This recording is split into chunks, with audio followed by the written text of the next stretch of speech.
Good morning, deer season people. You're not supposed to date your videos because it's, bad for whatever.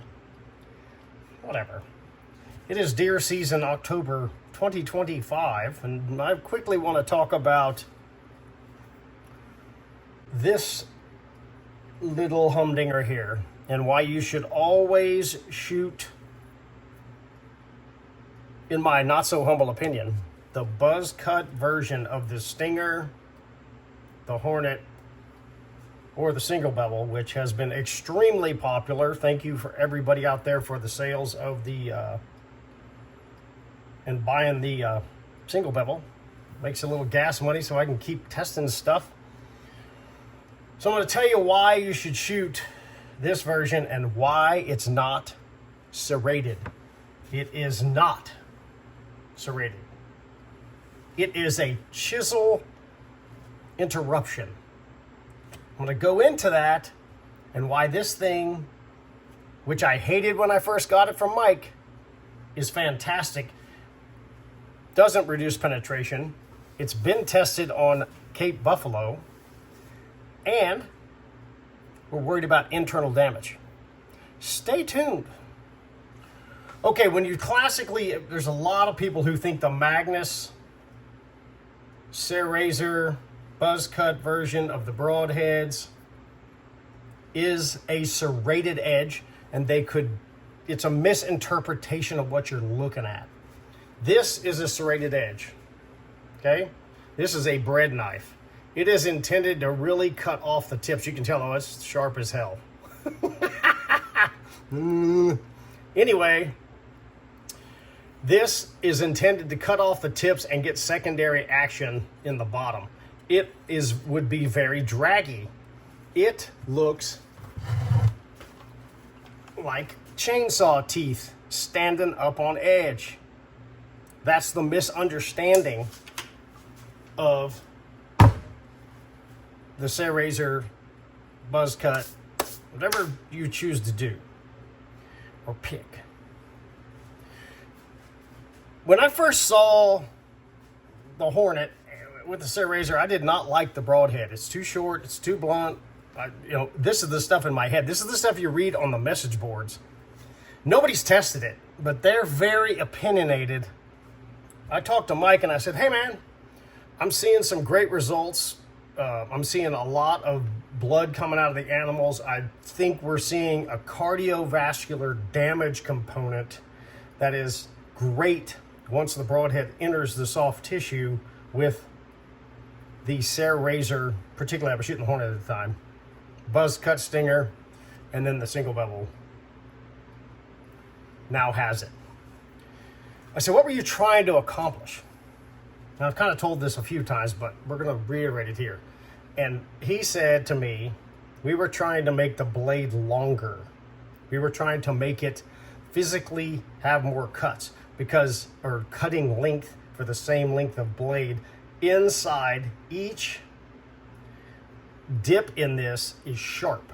Classically, a serrated knife is not sharpened inside. They're some more aggressive. They're meant to be like a saw, like a saw blade is really a better example of what people think this blade is. Raspy, draggy, and cuts by kind of like force, but not cutting. Whereas the Magnus, interruption is sharp in the curves.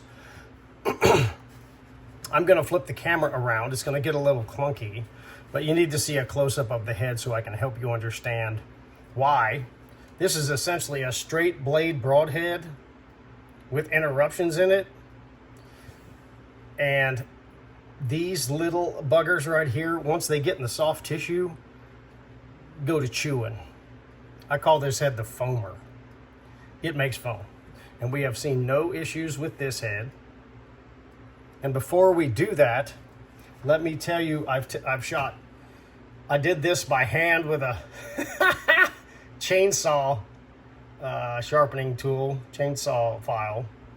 And I've shot 3 or 4 pigs, one with a 40-pound bow. It weighed like 200 pounds. This head is a better, more cleaner example of it.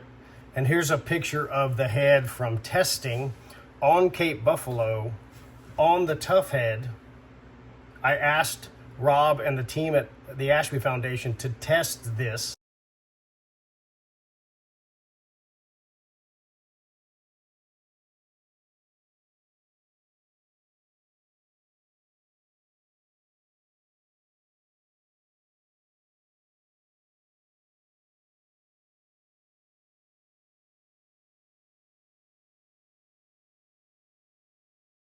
My theory, which I can't prove, I've just seen the blood and stuff, is that once the broadhead starts going through the tissue, or in the single bevel case, as it rotates, those little teeth rotate through the flesh and just grab more stuff and kind of and do some extra internal damage. And some of them airways in there are really small, down to microscopic level. So I'm just trying to think about how do we maximize internal, damage to the vital organs as the broadhead passes through. And we saw no penetration issues with this head. They flew through the Cape Buffalo, okay? And we're just not seeing it with these, and I'm gonna show you why. So we're gonna turn the camera around and I'll lay a couple of things out and help you better understand that this is an interruption that is recessed, and it's essentially a straight blade broadhead with little gaps in it. Hang on. Okay, I'm gonna try to do this without shaking the camera. The first thing you should see is that this area right here, across here, is straight. I got my little pointer. It's a jig head that I bent out, but it's gonna allow me to do the same thing. So you've got a straight edge running across here. Each flat spot here is sharp on top. That's the first thing that's different from the serrated knife. Okay, you can see the difference. That's really a kind of a cool comparison. So what you're looking at, you should be looking at the broadhead like this. Find something flat. It is a flat-edged broadhead, okay, that cuts on top of those flats. They are sharp. If you sharpen this broadhead, each individual flat gets sharp up here on the top, okay? Also, inside is sharp. So this is what Mike was trying to do, was increase, he increased the length of the broadhead by these being sharp. So when you sharpen the broadhead on this side, it actually sharpens the back of it. And I've got a full video on how to sharpen this broadhead, and the stinger would work the same. Okay, I'll throw up a card here on how to do this. And what you would do, just, you could take some dental floss or some kind of yarn and put sharpening rouge on it and run through these. So when you sharpen the broadhead, you sharpen both sides, and then you take some sharpening rouge on a piece of yarn and you can buff these out. But they become sharp on the inside. The point of this is the broadhead shoots and behaves as if it is a flat, no interruption broadhead. These little hummers here have little edges on them, okay? They don't, when you do this, they don't provide a lot of resistance, but in soft tissue that is really flexible, like a sponge, you see that flexing? It's cutting through, sorry. You see that flex right there? You're gonna get much larger wound channels. I've seen this in the pulmonary tissue, and we're not talking like a baseball. We're just talking about larger than the diameter of the broadhead as this thing goes through, and it kind of catches a little bit in the soft tissue and then pops and creates, it's just, the thing is nasty. Same thing with the single bevel. The single bevel's got a unique feature in that the blade itself starts to get flatter back here, and these things aren't nearly at the same, as aggressive of a level. They are kind of riding along. You can really see it really looks really flat back here, okay? Once again, when you sharpen it, you will be sharpening this side. You'll sharpen this side. You'll get on in here. You can buff it out with yarn as discussed. But the single bevel rotates. So it's going to hit, start rotating, and in the tissue, we're going to hit our lung tissue, and it's going to go, and it doesn't spin this much. It'll rotate just a little bit. And when I was talking to Dr. Ed about this, I was like, well, if we could make these interruptions sharp, and it's rotating, and the tissue starts to spin up on the head, and he said, well, that's a totally reasonable concept. Maybe you should test it, which is what I love about Ed Ashby. If he doesn't know the answer, he often says, well, why don't we test it and find out? So with the single bevel, you're looking at something that's going to hit.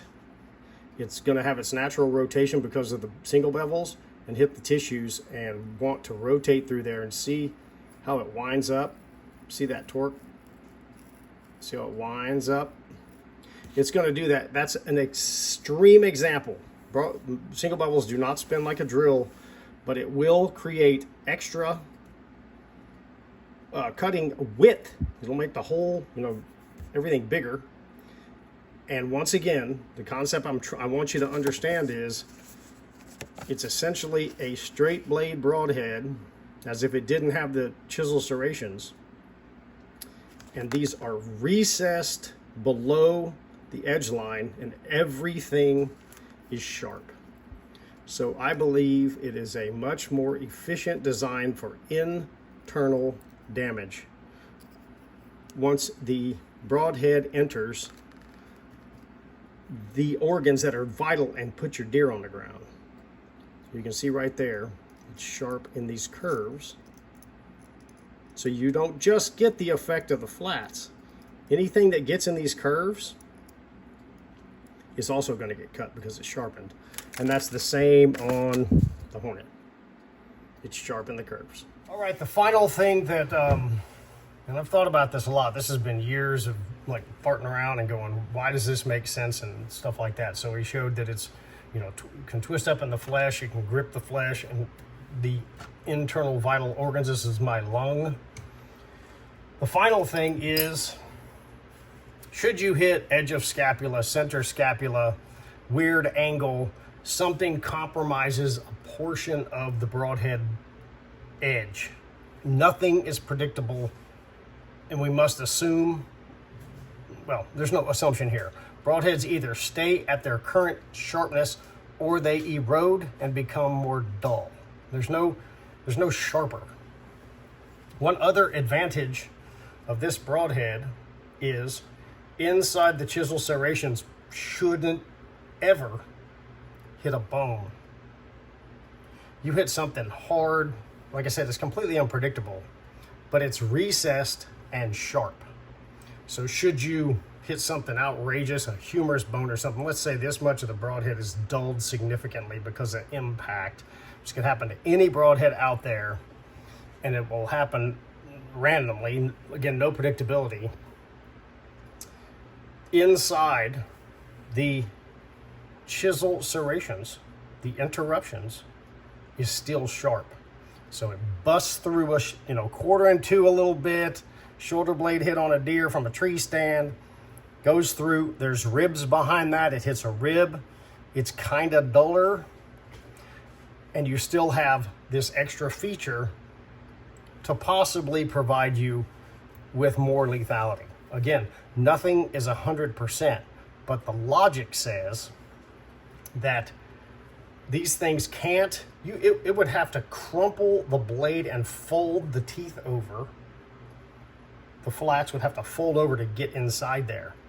Again, we're going from, in this shot, we're talking about shoulder blade through a scapula, pretty hard material, right? And then it goes into the soft tissue and gets that grippy, zingy, foamer effect. So always shoot the Buzzcut, is my opinion. If you like the straight edge, it's fine. Don't be offended. We're gonna be okay. It's just, those are the reasons why I started out, when I saw this thing, I did not like it. It's serrated. My head went the same place all the message boards go and all the discussions about this. And then I shot about 10 pigs with it. And I did not see any penetration challenges. Arrows were flying through stuff. And I saw what I, anecdotally, more blood on the external part of the animal, which is I'm not going to get too physiologically in the weeds here. The holes in the lungs are pretty good size. The air's coming out harder. It's that simple. And I kept seeing foam on the side of them. It was pretty traumatic. And it was like, well, that thing works. So that's why you should always shoot the Serrated, the Buzzcut version of the Magnus broadheads. If you like the straight edge, keep rolling, dude. If it's working for you, keep rolling. I'm not telling you to go buy 15 more broadheads, and you don't need to leave comments that said I shoot the straight edge and this guy's an idiot. I already know I'm an idiot. I got it. But that's the reasons why. Physiologic damage, it's hidden from bone impact, it's sharp inside, it is not cutting off the tips. The blade, the flats are sharp when you sharpen them. I think it's just another little, maybe not little, but a significant contributor to increased lethality and shorter blood trails. I don't think it hurts. I guess that's what I'm saying. I don't think the theory that this is going to reduce penetration, which we have not seen, is greater than the possible upside, which is as just stated. It's sharp in the curves. It's sharp on the flats. These are not aggressive and tipped. Should you get blade damage, you still got some help because these guys are sharp inside.